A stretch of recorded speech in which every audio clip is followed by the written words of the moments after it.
Ladies and gentlemen, I'd love you to give a virtual round of applause for my friend, Robby Slaughter.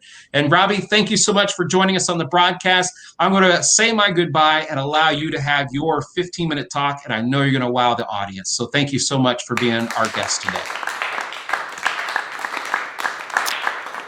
When I was very young, there was a kid in our school, and his house burned down in a fire. Now, I didn't really know this kid personally, and no one was seriously hurt in this accident, but it was something that always sort of stayed in my mind, that there was a kid whose house burned down in a fire. And really decades later, in fact, I was talking to someone who was a member of that family, learning a bit more about them.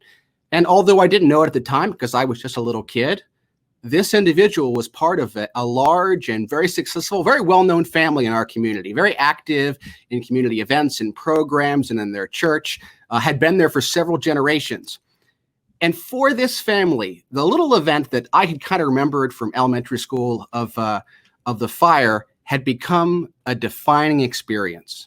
In fact, they would talk about things before the fire and after the fire. And even though no individual person had been hurt, so many of the things in their household, so many treasured memories, so many articles of extreme importance, and so many things that are just routine in everyday life were gone after that moment.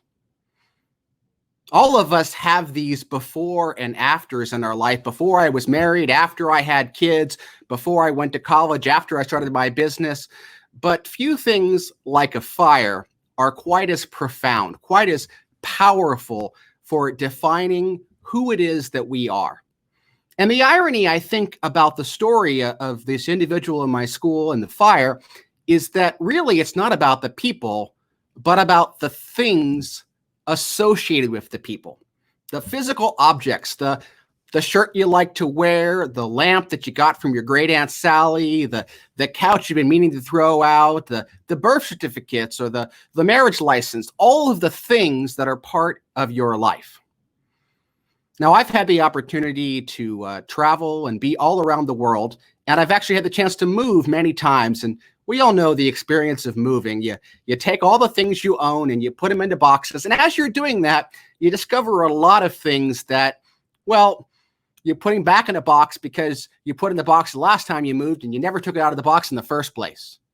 And yet these things are part of our lives. They just travel with us. And I started looking around at the things, and I got this box here, this box of screws. And, you know, it's funny about this box because I probably bought it when I was 20 years old to do a project. And I went to the hardware store because I needed to fix something, and I believed I could fix it. And I got that box of screws, and sure, you can't buy just 2 screws at the hardware store. You need to buy a whole box. That's really the right way to do it.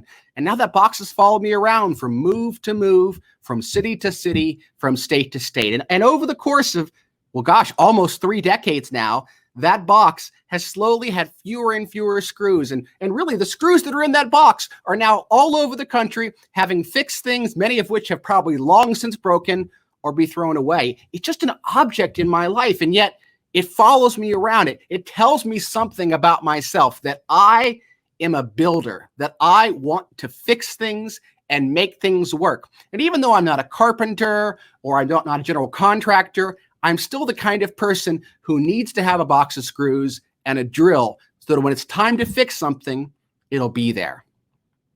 So many of the objects are kicking around are like that, like this flashlight that I got at some point, which you can wind up and use it to light your way. I'm sure that I was in a store and I thought to myself, this is a great idea. I'm going to need this flashlight in case I need to get somewhere and I don't have batteries, and I bought it. And yeah, I've used it, but I think that this tells something about me too, that I'm always intrigued by gadgets, but more importantly, I'm intrigued about the possibility that things can go wrong.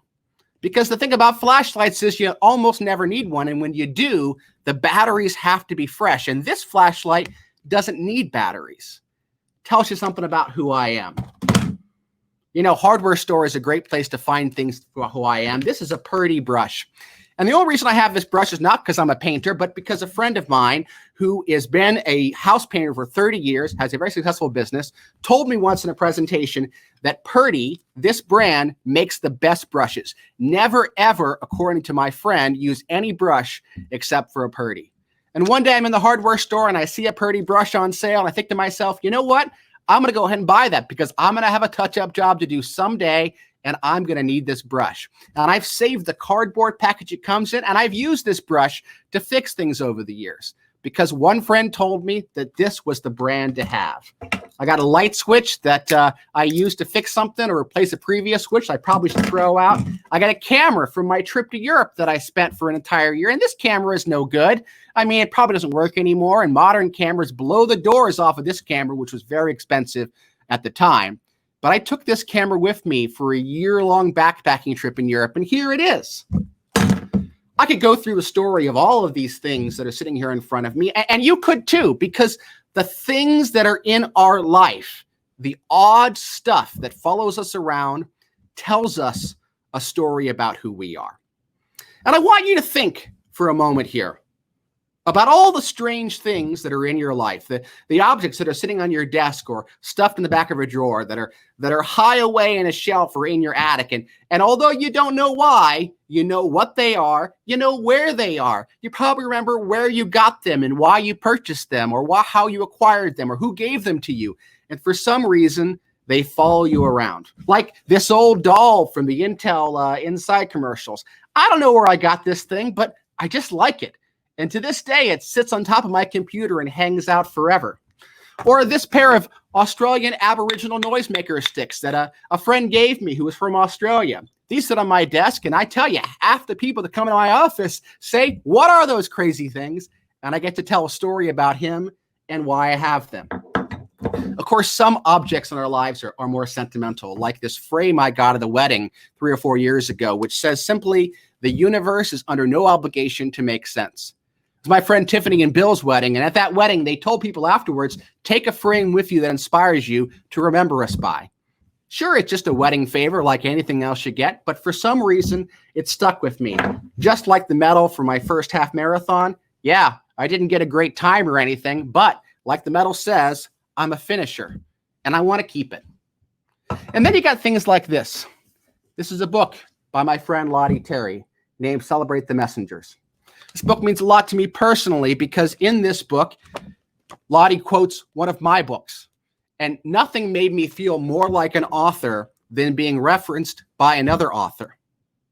And I kept this book and for all these years after I've read it and mentioned it, and then when Lottie passed away just about 1.5 years ago, this book took on even more meaning. It almost jumped off the shelf into my hand to remind me about this person who I had a relationship with all those years ago to create this connection.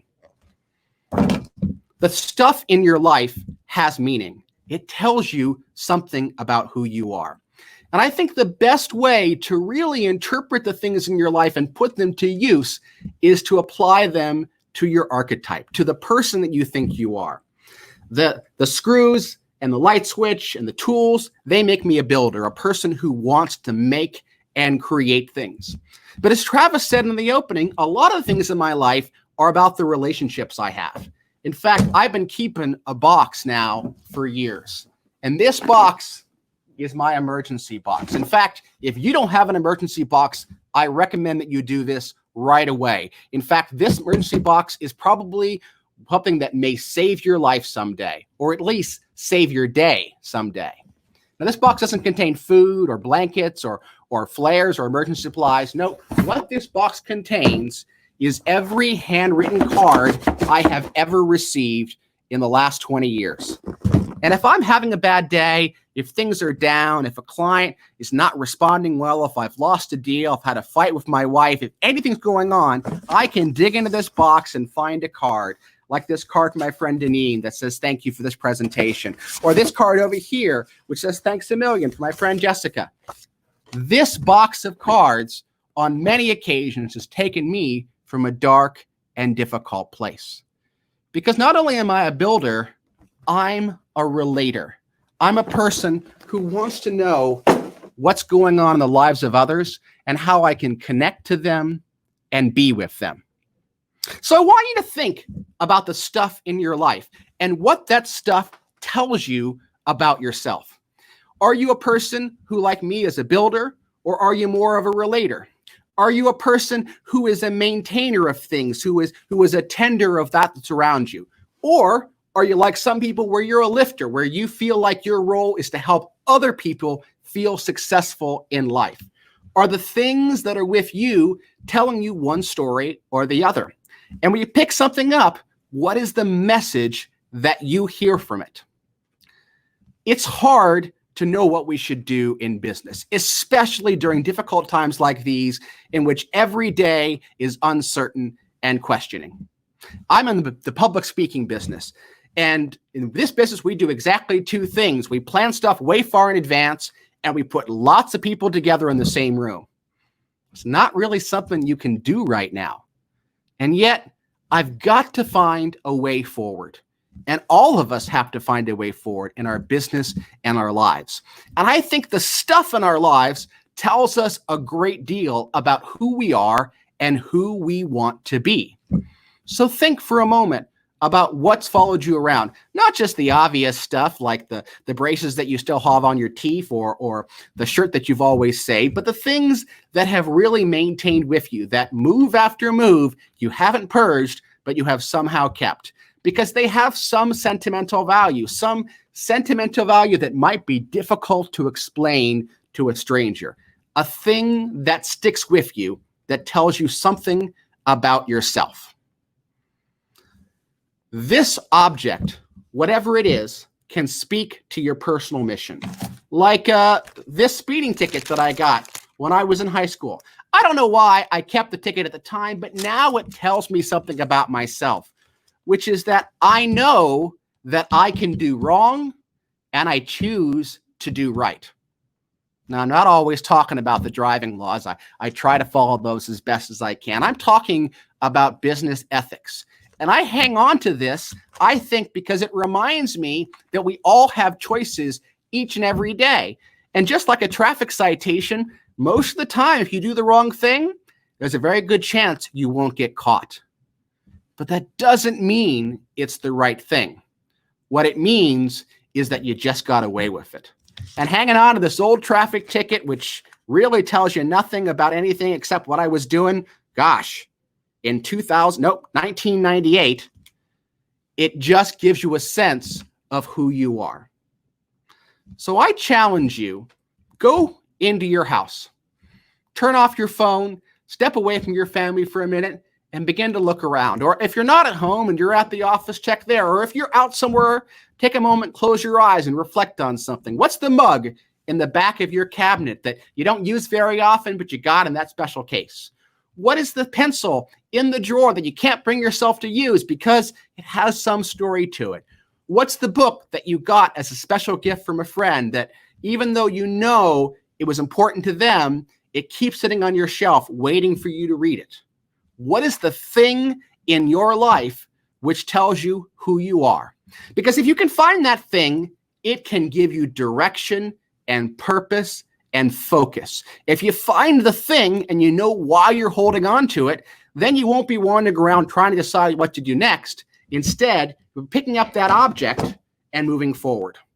And gosh, the more I look around this room, the more things I see that could be parts of this story, whether it's this set of coasters that I bought with pictures from past trips, or a pile of books on the table, or my bike sitting on the room over there, or any other object. And perhaps the most important object to me is the one that you've been seeing this entire time, the wall of business cards behind me. These are the relationships that I have started and the people that I hope to serve and help someday.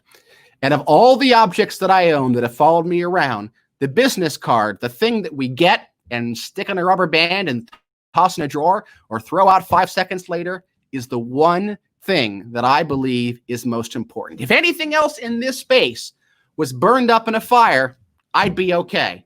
But this wall of business cards, which is worthless in itself, is invaluable to me because it's the story of so many conversations, so many cups of coffee, so many ideas shared. And I bet you, if we know each other, there's a good chance your card is somewhere on the wall.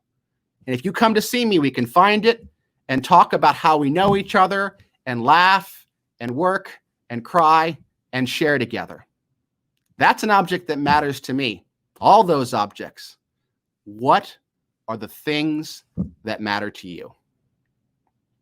Thank you and good luck.